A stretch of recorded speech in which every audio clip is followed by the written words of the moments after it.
इयत्ता तिसरी। आज 15 ऑगस्ट स्वातंत्र्य दिन। सर्वप्रथम सर्वांना स्वातंत्र्य दिनाच्या हार्दिक शुभेच्छा। 15 ऑगस्ट 1947 हाच तो दिवस जेव्हा आपल्या भारत देशाला ब्रिटिशांच्या 150 वर्षांच्या गुलामगिरीतून स्वातंत्र्य मिळाले।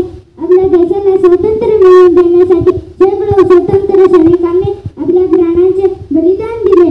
महात्मा गांधी, सुभाषचंद्र बोस, राजगुरू, सुखदेव, मंगल पांडे, वसुदेव बळवंत फडके अशा अनेक क्रांतिकारकांनी आपल्या प्राणांचे बलिदान दिले। याच्यामुळेच आज आपण स्वतंत्र झालो। आज 15 ऑगस्ट हा दिवस या महान वीरांना स्मरण्याचा दिवस आहे।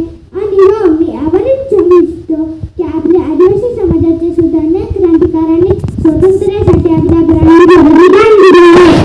बाबा बिरसा मुंडा, राघोजी भांगरे, टंट्या बिरसा झुलकारी भाई, काजीरावजी पवार यांना स्वातंत्र्य मिळाले आहे। आज मी तुम्हाला भगवान बिरसा मुंडा व झुलकारी भाई यांच्या कार्याविषयी चर्चा करण्याची सांगू इच्छितो। भगवान बिरसा मुंडा यांचा जन्म 15 नोव्हेंबर 1875 मध्ये झारखंडमधील खुंटी जिल्ह्यातील उलियातो गावी झाला। त्यांचे शिक्षण एका शीख धर्माच्या मिशनरी शाळेत झाले। एके दिवशी शाळा सुरू असताना एका मिशनरी शिक्षकाने मुंडा समाजाविषयी अपशब्द वापरले। याचे बिरसाला खूप वाईट वाटले। ते वर्गातून उठून निघून गेले। नंतर कधीही त्या शाळेत गेले नाही। बिरसा मुंडा यांचे जीवन जास्त नव्हते, केवळ 25 वर्षांच्या आयुष्यात त्यांनी शहीद भगत सिंग, चंद्रशेखर आझाद यांच्या बलिदानापूर्वी म्हणजे 30 वर्षांच्या अगोदर 1895 मध्ये इंग्रजांनी लागू केलेली जमीनदारी प्रथा व राज्य व्यवस्थेच्या विरोधात छोटा नागपूर इथे विद्रोह सुरू केला।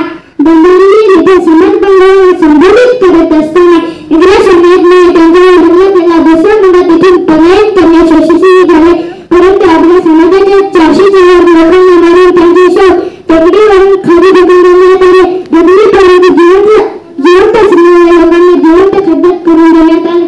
बिरसा मुंडा यांनी 1899 मध्ये उद्यान विद्रोह सुरू केला। समाजावर अत्याचार करणारे जमीनदार पोलिसपणे याच्यावर यशस्वी हल्ले केले। बिरसा मुंडांनी लोकांना भरोसा दिला की हमारा राज आएगा, रानी का राज जाएगा। इंग्रजांनी त्याकडे जीव कुणी बिरसाला पकडायला इंग्रजांना मदत करून त्याला 500 रुपयांचे बक्षीस घोषित केले। अखेर 3 मार्च 1900 मध्ये बिरसा पकडले गेले व यांचे येथून तुरुंगात नेण्यात आले। बिरसाला पकडला गेल्याने करताच लोक हजारांच्या संख्येने गांधींच्या रस्त्यांवर जमू लागले।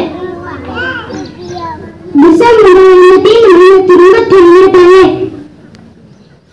शेवटी 9 जून 1900 मध्ये त्यांचा मृत्यू झाला।